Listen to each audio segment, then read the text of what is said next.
Masquera saying Muri Zimbabwe, welcome to our channel Zim Confessions and Deep Secrets.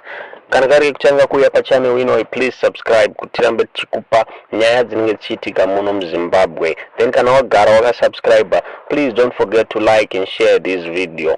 Muri Zimbabwe nasinda kwigira nyaya iri kupisa muri Zimbabwe inoshamisa yekuti zvinhu zvakadai zviri kuitika ere muno muZimbabwe. Zviri kuitika ere muno muZimbabwe muri Zimbabwe. Pane audio yalika yemukadzi uyo ari kutengesa vana vepa UZ muri Zimbabwe, ari kuvatengesa kumablesa kumadhara aya anonzi mablesa muri Zimbabwe kuti vaite bonde nemadhara aya muri Zimbabwe. Audio muri Zimbabwe tichakunzwisai mukadzi uyu achitsanangura shandisiro anoita vana ava muri Zimbabwe, mabhadhariro anovaita muri Zimbabwe. Nyaya iyi iri kushamisa tichitika nemune vana venyu vari kumayunivhesiti vasikana muri Zimbabwe. Ngwarirai muri Zimbabwe, ngwarirai vazive kuti zviri kuitika munyika umu zvakaoma muri Zimbabwe. Teererai audio iri muri Zimbabwe.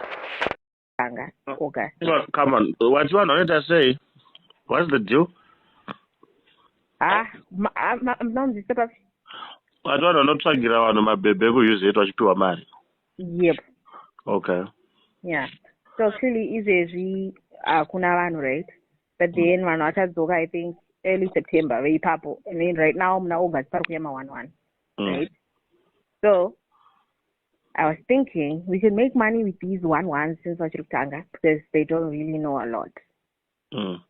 Yeah, because for mainly vagara varipo pa use it kudara vanenge vakuda mazimara akawanda, but then clearly Achitsangura vakataurawo shoma 50 or something like that yabo anovhuma because anenge achitifi ndo mari inenge iripo anenge achibhadhara ndiani.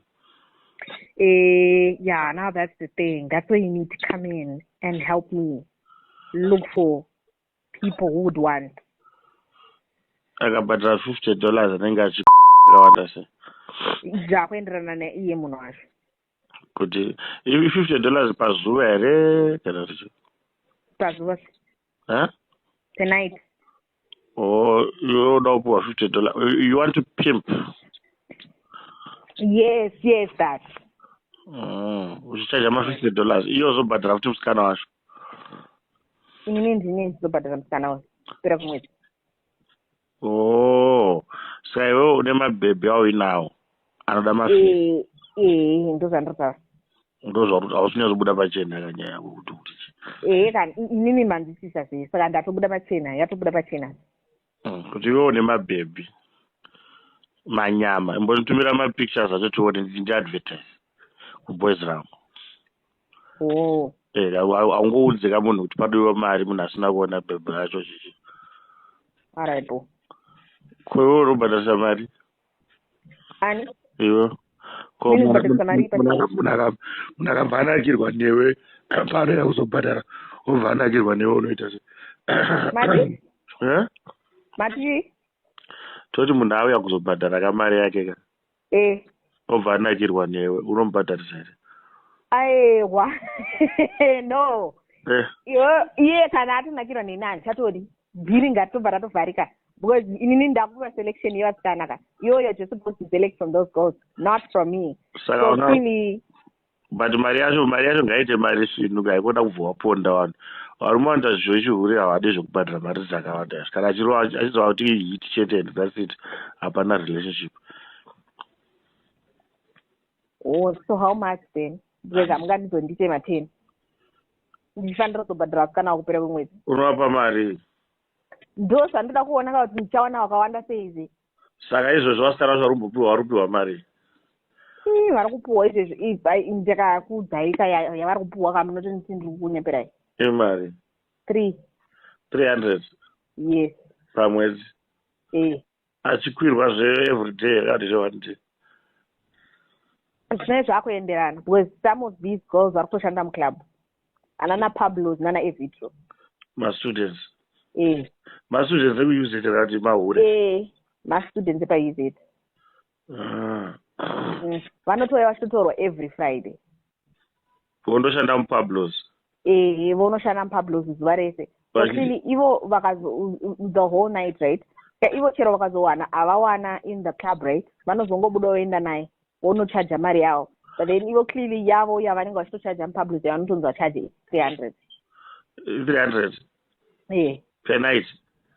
Yes, my guy. So vanenge vachitomanhere ese vemastudents. Yeah. Aizve ndozviri kuitika patauni ndingandakatsva. Makatsva kana neniyo ndandakatsva nandisingazive. Ungoruziva kuti urutambisa goridhe riri pakati pemakumbo pakwako. Kana kutombozvizemi. Zvigara kumba ndosaka wakatiza kumba uri benzero.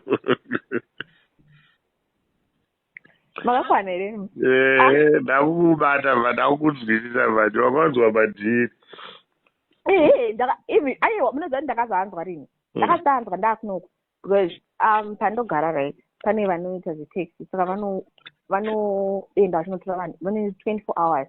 Unozotomuzwa wachitoti ndanzi manhingi nene ndomutora pakati. Ndanzi ndomutora pakati. You understand? Saka ya. Alright. Nditumire mapictures chone vanhu vacho. Ndine rimwe boys rangu randozva kuti nhasi kune wariko here nhasi. But atidowana unorwara. Aiwa chandinoda kuita apa ka ndechekuti when I look for these girls ka ndovatesta vese inini nechitongokudza kuti vanhu vangu chi vari clean vari bo. Understand? Boys rangu nderenyoro. Alright. Alright, mirai ndokudzai kafa. Una mapictures here? Ndo andiri kutumira mapictures acho nevangu vasikana vacho. Imbotumira tu. Ndokudzai. Alright.